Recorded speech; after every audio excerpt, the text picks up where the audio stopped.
Like and subscribe and click the bell icon to get new video updates. NSW Oysters off the Easter menu after heavy rain and sewage spills close harvest zones. New South Wales oysters could be in tight supply this Easter, with harvest on hold across the state. Heavy rainfall has forced the closure of all harvest areas by the NSW Food Authority, with only one open under the Harvest and Hold scheme. NSW Farmers Association Oyster Committee Chair Todd Graham said that allowed farmers to harvest prior to the reporting of test results, if they believed water quality had improved. The day they take a sample they're re-allowed to harvest the oysters. If the results come back from the lab that they're okay, then the farmers can actually send those oysters away, he said.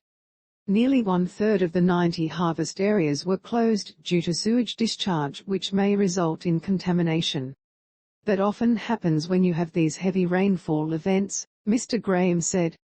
The local systems fail, so sewage does go in, but whenever there is a sewage spill there is an automatic 21-day closure for that estuary regardless of how the water is.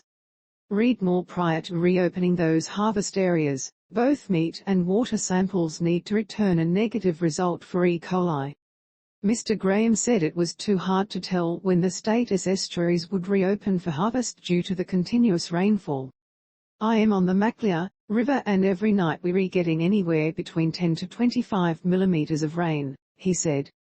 It is very weather dependent. When the rain stops and the estuaries can start clearing up and start getting the salt water back into them, that is when they'll start opening up.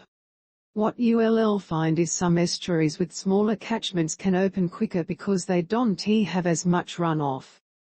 Brutal season for growers. The only area open is Cape Hawke in Wallis Lake for harvest and depuration, meaning product collected under harvest and hold can be released if depuration requirements have been met. East 33, one of the country's largest Sydney rock oyster producers, harvested 10 bags from Cape Hawke which are now able to be sold to the public.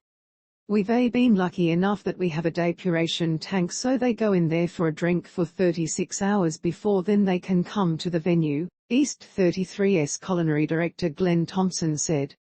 He said despite the closures, the business would not be short on oysters, with enough stock for its Wallis Lake restaurant and farmgate outlet. To be honest, it has been a brutal couple of months with the weather pattern that has come through, he said.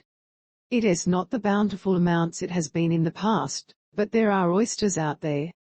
The company was also able to source oysters from other harvest areas before they were closed. We've been able to pull some from Port Stephens, Cromartys Bay, from the south coast, Merimbula, Wapengo, he said.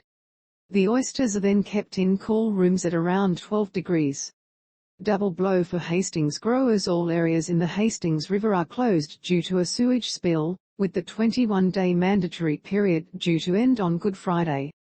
So there goes Easter, but from looking at the river the water won't clear until sometime at least next week, oyster farmer Paul Wilson said. But for growers, the problem is that every time it starts to clear, the catchment gets another downpour and an injection of fresh water. We've had so much rain that the river hasn't recovered from the floods we had in February, Mr. Wilson said. That has stopped us from being able to sell oysters because there is no salt water and we need at least 18 parts per thousand before we can open. Since last year's November floods, the river has been closed for harvest for all but a day and a half. We opened up for a few days just around Christmas, and then we got more rain in the early new year and that has pretty much been it, Mr. Wilson said. The inability to harvest a crop during their traditional peak season has been tough for growers reliant on the income. I think it has been very difficult for them emotionally and financially, he said. The fact that it has doubled up the previous year, which was a very similar type of year, and probably this year will turn out to be worse. Posted yesterday at 1:19 a.m., updated yesterday at 4:50 p.m.